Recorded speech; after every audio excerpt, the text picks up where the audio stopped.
Congressional districts are gerrymandered. State rep districts are gerrymandered. State Senate districts are gerrymandered. But you can't gerrymander in the presidential race, or the United States Senate, or the governor, or the attorney general, or the secretary of state, or the land commissioner, or seats on the Texas Supreme Court. Those are all statewide seats. And so I have been saying this to Greg's point about black first. Y'all, and can't nobody say I ain't been saying this, but I've been real clear why you must give your money to Black Voters Matter. Give the money to black groups that are mobilizing black people on the ground. How many times have y'all heard me say that if we vote at 70% of our capacity, if we vote at 70% of our capacity against these white nationalists in Texas, and let's be real clear, y'all, George W. Bush beat Governor Ann Richards. Then when he ran a second time, he ran against what they call a unity ballot. You had a rich Latino banker running for governor.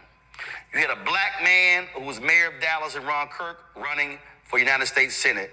And then you had a white man in John Sharp who was running, I think it was for lieutenant governor.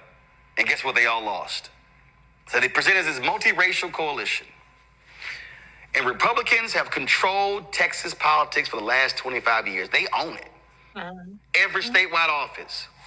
And the reason they keep winning, there are multiple reasons. But one of the reasons is that the 254 counties in Texas, Democrats only have 81 county offices. That's one. But the second reason is because malaise. People have just been so upset. Well, we can't do anything. When Beto lost against Greg Abbott, 75% of young people under the age of 30 did not vote. Texas has more eligible black voters than any state in America.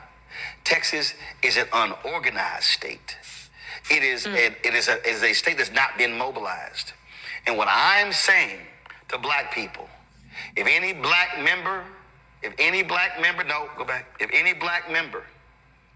allows them to have a quorum, you primary them and you take them out. But then what you do is you absolutely take out Ken Paxton or John Cornyn for United States Senate. And then what you do is you take out, in 2028, you take out Abbott. You spend the next 3 years mobilizing that state and telling folk, y'all still want to live underneath this here? You mobilize young women to say, do you see how many women in Texas are dying because of these anti-abortionists, literally dying because they're being denied services when they have complications from pregnancy? Do y'all understand that I have a niece who is due, my oldest niece, my grandparents' oldest grandchild, who is due in November? I'm fucking scared to death because these assholes, if anything happens with her pregnancy, because of these assholes, she may not get the proper care because of the laws that they have established. See, to Greg's point, to a lot of folk, the shit ain't real till it get personal.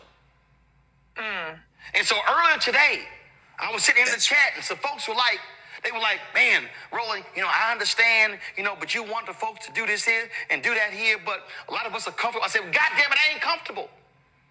I said, because I pay the taxes on a house in Dallas County that my parents live in.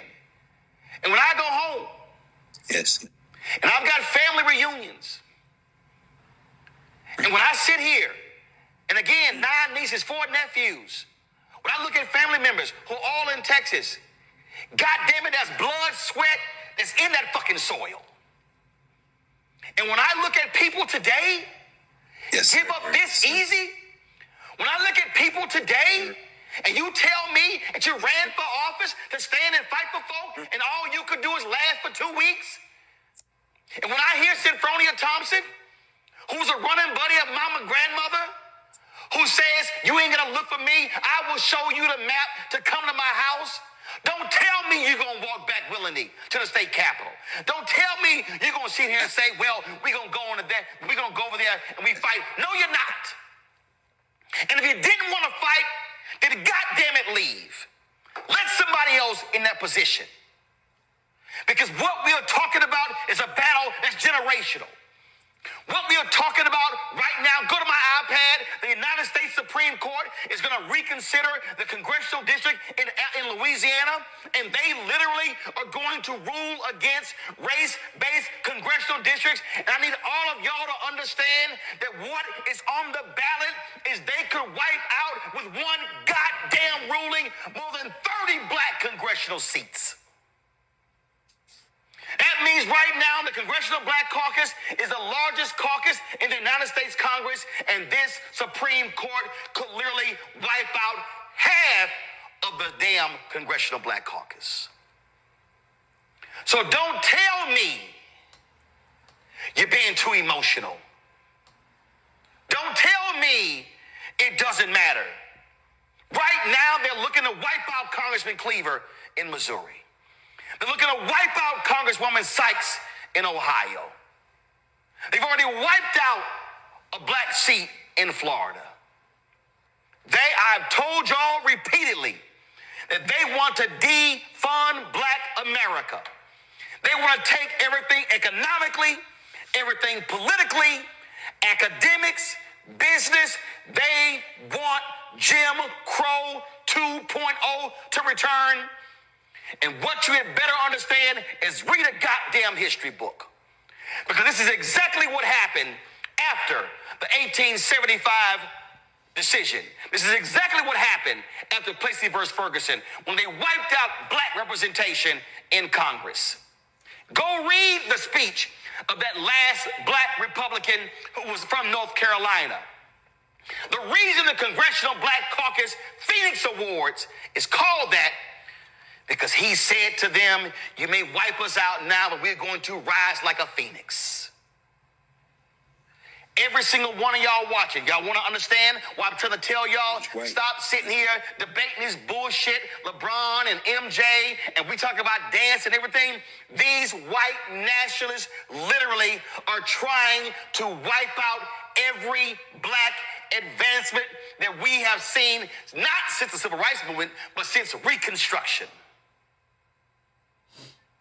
This is not a drill. This is reality.